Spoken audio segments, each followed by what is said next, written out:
गेल्या 2 दिवसांपासून महाराष्ट्रात मनसैनिक आणि शिवसैनिकांमध्ये राडा झाल्याच्या बातम्या सातत्यानं येत आहेत. शुक्रवारी बीडमध्ये ठाकरे गटाच्या कार्यकर्त्यांनी राज ठाकरेंच्या ताफ्यावर सुपाऱ्या फेकल्या.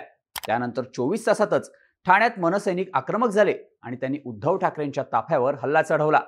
ठाण्यात उद्धव ठाकरेंच्या मेळाव्याआधी मनसैनिकांनी उद्धव ठाकरेंच्या ताफ्यावर नारळ, शेण, टोमॅटो, बांगड्या अशा वस्तू मारून मोठा राडा केला. तसंच गडकरी रंगायतन इथे 50 ते 60 मनसैनिकांनी शिरून मोठमोठ्यानं घोषणा द्यायला सुरुवात केली. मनसैनिक आणि शिवसैनिक आमनेसामने आल्यानंतर तिथे तणावाची परिस्थिती निर्माण झाली होती. दरम्यान पोलिसांनी मनसैनिकांना ताब्यात घेऊन त्यांच्यावर गुन्हा दाखल केलाय. या राड्यानंतर आता राज्यातलं राजकीय वातावरण चांगलंच तापलंय. ठाकरे गटाचे खासदार संजय राऊत यांनी हल्ल्याची सुपारी दिल्लीतल्या अहमद शाह अब्दालीकडून देण्यात आल्याचा आरोप केलाय. शनिवारी रात्री ठाण्यात नक्की काय घडलं, उद्धव ठाकरेंच्या ताफ्यावर हल्ला कसा करण्यात आला आणि त्यावरून आता काय प्रतिक्रिया येत आहेत त्याचीच माहिती या व्हिडिओमधून जाणून घेऊयात. नमस्कार, मी शार्दूल आणि तुम्ही बघताय बोलभिडू. शनिवारी रात्री ठाण्यातल्या गडकरी रंगायतन इथे ठाकरे गटाकडून भगवा सप्ताहानिमित्त मेळाव्याचं आयोजन करण्यात आलं होतं. हा मेळावा उधळून लावण्यासाठी ठाण्यात मनसैनिक सज्ज झाले होते. शुक्रवारी राज ठाकरेंच्या मराठवाडा दौऱ्यावेळी ठाकरे गटाच्या कार्यकर्त्यांनी राज ठाकरेंची गाडी अडवून त्यावर सुपारीबाज अशा घोषणा करत सुपाऱ्या फेकल्या होत्या. बीडमधल्या या राड्यानंतर शनिवारी राज ठाकरेंनी छत्रपती संभाजीनगरमध्ये पत्रकार परिषद घेऊन नाव न घेता उद्धव ठाकरे आणि शरद पवारांवर निशाणा साधला. माझ्या दौऱ्यात या लोकांनी अडथळे आणण्याचे प्रयत्न केले. उद्या जर माझं मोहोळ उठलं तर निवडणुकीच्या काळात एकही सभा यांना घेता येणार नाही. त्यामुळे यांनी माझ्या वाट्याला जाऊ नये. मी मागेच म्हटलं होतं, यांच्याकडे प्रस्थापित आहेत तर माझ्याकडे विस्थापित आहेत. यांनी माझ्या नादी लागू नये. जरांगे पाटलांच्या पाठीमागून यांचं राजकारण मतं मिळवण्यासाठी चालू आहे. तुमचं राजकारण तुम्हाला लखलाप. माझ्या नादी लागू नका. माझी पोरं काय करतील हे यांना कळणारी नाही.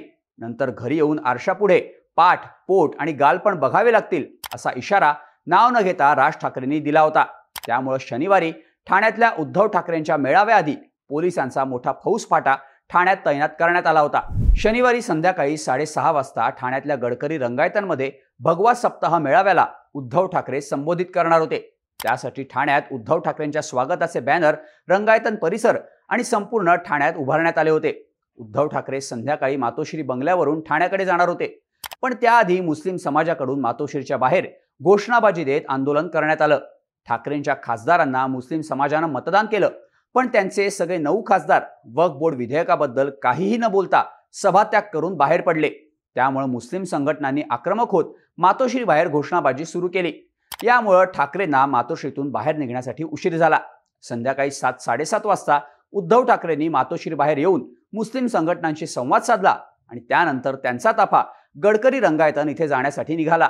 मुंबईतून ठाण्याकडे जाताना संध्याकाळी चेंबूर परिसरात काही कार्यकर्त्यांनी उद्धव ठाकरेंच्या ताफ्यातील गाड्यांवर फुगे आणि नारळ फेकल्याच्या बातम्या माध्यमांमध्ये आल्या. त्यानंतर मुलुंड चेकनाका परिसरातही डिवायडर आणि रस्त्यावर लपून बसलेल्या मनसैनिकांनी उद्धव ठाकरेंच्या गाड्यांवर शेण फेकण्यात आल्याचे व्हिडिओ समोर आले. ठाण्यात नितीन कंपनी इथे उद्धव ठाकरेंच्या गाड्यांचा ताफा आल्यानंतर तिथल्या डिवायडरवर 7 ते 8 जण हातात पांढऱ्या पिशव्या घेऊन ठाकरेंच्या ताफ्याची वाट बघत उभे होते. जसा उद्धव ठाकरेंचा ताफा तिथून जायला लागला तसा या मनसैनिकांनी गाड्यांवर नारळ, टोमॅटो मारून जोरदार हल्ला चढवला. या हल्ल्यात ठाकरेंच्या ताफ्यातील काही गाड्यांच्या काचाही फुटल्या. त्यांचा एक ड्रायव्हरही थोडक्यात बचावल्याचं माध्यमांमध्ये सांगण्यात आलं. गडकरी रंगायतनला लागून असलेल्या तलावपाळी आणि फुटपाथवरही काही मनसैनिक दबा धरून बसले होते. पोलिसांना याची कुणकुण लागल्यानं महिला पोलिसांसह मोठा फौजफाटा तैनात करण्यात आला होता. गडकरी रंगायतनमध्ये ठाकरेंच्या ताफ्यानं प्रवेश केल्यानंतर मनसैनिक चांगलेच आक्रमक झाले. महिला कार्यकर्त्यांसह सगळ्यांनी ठाकरेंच्या गाड्यांवर शेण आणि बांगड्या फेकून त्यांच्या विरोधात घोषणाबाजी करायला सुरुवात केली. तसंच ठाकरेंच्या स्वागताचे बॅनर आणि पोस्टर्सही मनसैनिकांकडून फाडण्यात आले. त्यामुळे गडकरी रंगायतन परिसरात मोठा तणाव पाहायला मिळाला. यावेळी मनसैनिक चांगलेच आक्रमक झाले होते. राज ठाकरेंच्या गाडीवर सुपाऱ्या फेकल्यामुळे आपण ठाकरेंना प्रत्युत्तर दिल्याचं यावेळी मनसैनिकांकडून सांगण्यात आलं. तसंच यापुढे उद्धव ठाकरेंना ठाण्यात येऊ देणार नाही असंही मनसैनिक सांगत होते. दरम्यान यावेळी रंगायतन परिसरात असलेल्या ठाकरे गटाचे कार्यकर्तेही मनसैनिकांविरोधात चालून गेले. त्यावेळी दोन्ही बाजूच्या कार्यकर्त्यांमध्ये बाचाबाची आणि धक्काबुक्की झाली आणि हा तणाव जास्तच वाढला. तेव्हा पोलिसांनी परिस्थिती नियंत्रणात आणण्यासाठी मनसैनिकांना ताब्यात घ्यायला सुरुवात केली. यामध्ये काही महिला कार्यकर्त्यांनाही ताब्यात घेण्यात आलं. परिस्थिती निवळल्यानंतर उद्धव ठाकरेंचा भगवा सप्ताह मेळावा सुरू झाला. त्यावेळी आपल्या भाषणात उद्धव ठाकरेंनी आणि संजय राऊत यांनी राज ठाकरेंचा आणि या घटनेचा साधा उल्लेखही केला नाही. मनसैनिकांना पोलिसांनी ताब्यात घेतल्यानंतर काही महिला मनसैनिकांनी राज ठाकरेंना व्हिडिओ कॉल केला. राज ठाकरेंनीही व्हिडिओ कॉलच्या माध्यमातून कार्यकर्त्यांशी संवाद साधला. यावेळी राज ठाकरेंनी महिला कार्यकर्त्यांचं अभिनंदनही केलं. तेव्हा पोलीस स्टेशनमध्येच मनसैनिकांनी जल्लोष केला.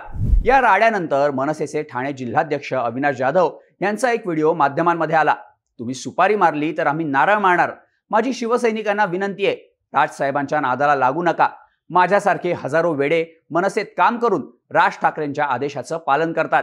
आज आम्ही तुमच्या गाड्यांपर्यंत आलो. उद्या आम्ही तुमच्या घरात घुसून मारल्याशिवाय गप्प बसणार नाही, असा थेट इशारा अविनाश जाधव यांनी दिला. यानंतर ठाकरे गटाचे ठाण्याचे माजी खासदार राजन विचारे यांनीही प्रतिक्रिया दिली. महिलांना पुढे करून झालेला हा प्रकार निंदनीय आहे. शिवसेनेला आव्हान करणारा अजून पैदा झाला नाही. हिम्मत असेल तर समोर या, असं आव्हान राजन विचारे यांच्याकडून करण्यात आलं. या सगळ्यावर मुख्यमंत्री एकनाथ शिंदेंनी ही प्रतिक्रिया दिली आहे. ही आपली संस्कृती आणि परंपरा नाही. पण याची खरी सुरुवात राज ठाकरेंच्या दौऱ्यामध्ये झाली. त्यांनी राज ठाकरेंचा ताफा अडवला. त्यामुळे शेवटी ॲक्शनला रिॲक्शन असते हे बघायला मिळालं.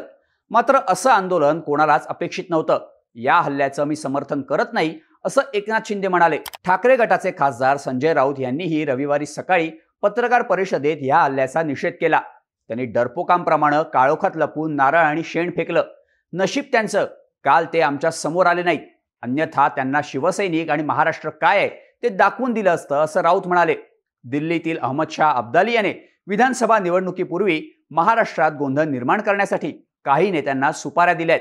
यामध्ये महाराष्ट्रातील 2 ते 3 प्रमुख नेत्यांचा समावेश आहे. या नेत्यांना अहमद शाह अब्दालीने कोट्यवधी रुपयांची सुपारी दिली आहे. त्यापैकीच एक सुपारी शनिवारी ठाण्यात वाजवली गेली, अशा शब्दात नाव न घेता राऊतांनी राज ठाकरेंवर टीका केली. दरम्यान ठाण्यातल्या नौपाडा पोलिसांकडून अविनाश जाधव, प्रितेश मोरे, आकाश पवार, अरुण जेटलू, मनोज चव्हाण यांच्यासह इतर 44 जणांविरोधात गुन्हा दाखल करण्यात आलाय. त्यामुळे आधी बीडमध्ये राज ठाकरेंच्या ताफ्यासमोर सुपाऱ्या फेकण्याचं प्रकरण आणि त्यानंतर आता मुंबईत उद्धव ठाकरेंच्या ताफ्यावर शेण, नारळ आणि बांगड्या फेकणं, यामुळे राज्यात पुन्हा ठाकरे विरुद्ध ठाकरे असा राडा रंगणार का, अशी चर्चा सुरू आहे.